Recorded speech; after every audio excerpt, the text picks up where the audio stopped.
시청자 여러분 안녕하십니까. 오늘의 역사 이야기 아하 그렇구나 시간에는 그 정치인이자 경호실장이었던 그리고 원래 군인 출신이었던 차지철 씨에 대해 가지고 이제 이야기를 해보려고 합니다. 이분은 1934년생이었고요. 5.16 군사 쿠데타에 가담할 당시에 27살의 나이로 대위로서 가담을 했는데요. 이 사람은 진급이 빠르긴 했습니다만은 1952년도 학도병으로 한국전쟁에 참전했다가 1954년도에 그런 포병 간부 시험에 합격을 했어요. 그래서 이제 육사에 진학을 못한 한을 푼 셈이 됐죠. 육사 12여 기생보다는 좀 후배였어요. 그런데 진급이 빨라가지고 이제 대위까지 갔었는데, 그 이후에 좀 튀는 군 생활을 해보려고 인정받으려고 하면서, 공수단이 막 창설됐을 때 들어가서 미국의 포트 베닝 기지에 가서 레인저 훈련을 받을 때, 미군 중위를 태권도로 두드려 패가지고 태교 위기까지 갔었는데 태권도 시범을 보이고 태권도와 진정한 그런 극한 상황에서 이겨낼 수 있는 특수전의 유용한 무술이라는 것을 인정받으면서 겨우 졸업장을 받았던 일도 있거든요. 이분의 의정 활동은 6대 국회에서였던가요? 주먹으로 이렇게 꽝꽝 치는 이런 게 많았어요. 동료 국회의원들을 주먹으로 치고, 그래, 이제 정리가 안 됐었던 거죠. 그때 당시에 공화당의 원내총무였던 김재선 총무가 야당과의 협의를 한번 했다 치면 책상을 집어던져요.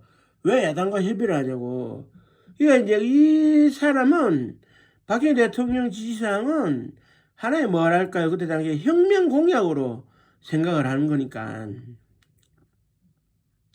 이 사람이 그나마 진정된 것은 실대 국회에서 김도한 국회의원을 만나가지고 김도한 국회의원 앞에서는 맞짱을 못 두지 않습니까?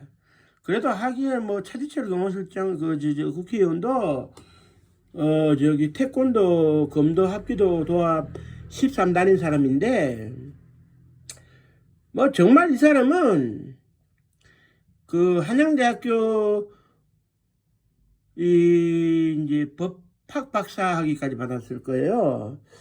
그런데 정말 국회의원 이후에 1974년도 8월 15일 날 유경수 여사 저격 사건 이후에 사선 국회의원으로서 경호실장이 됐는데요.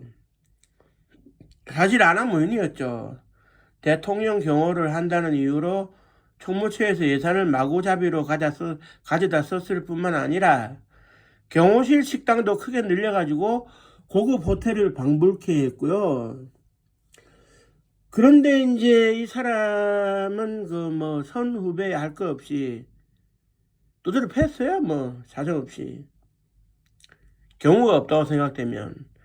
그리고 이제 박정희 대통령이 기다리고 있는데 골프장에서 샤워를 오래 하는 백두진 의장을 상대로 해가지고 나이가 들면 죽어야 된다는 험담도 하고 그랬어요. 이제 박정희 대통령한테 이제 평생 충성심, 그러니까 이제 박정희 대통령의 자리까지 이제 경호를 하는 거예요.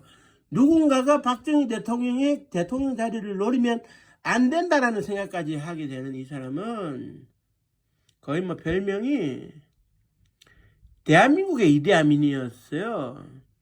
우간다의 독재자로서 반대파 지도자의 시신을 이제 죽여가지고 생간을 씹어먹은 것으로 유명한 이디아민처럼 폭군이었어요.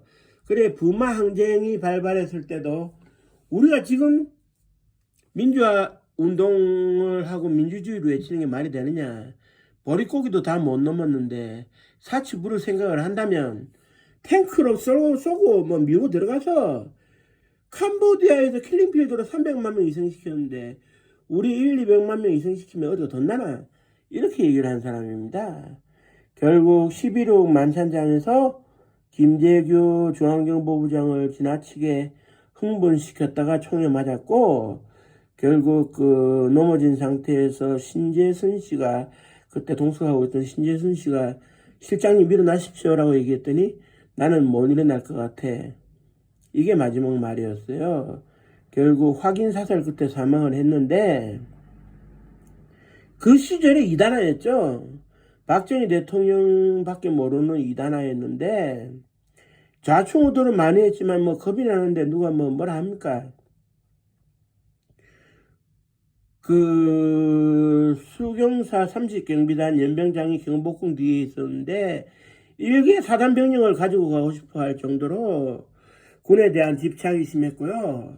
육사 출신의 전두환, 노태우, 김복동 장군을 부하로 데리고 있으면서 간이 사열식을 통해 가지고 국군의 날 대통령 흉내도 내보고 했던 그런 사람인데, 제가 볼 때는 이 나라에서는 다시 태어나면 안 되는, 좀 귀태라는 표현은 좀 그렇습니다만은 다시 태어나면 좀 적절치 않은 사람이 아닌가 생각하고요.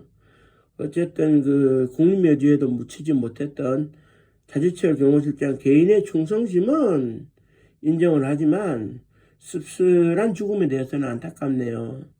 다만 그래도 총에 맞아 돌아가신 분이니까 명복은 빌어드리면서 이 방송을 마치도록 하겠습니다. 감사합니다.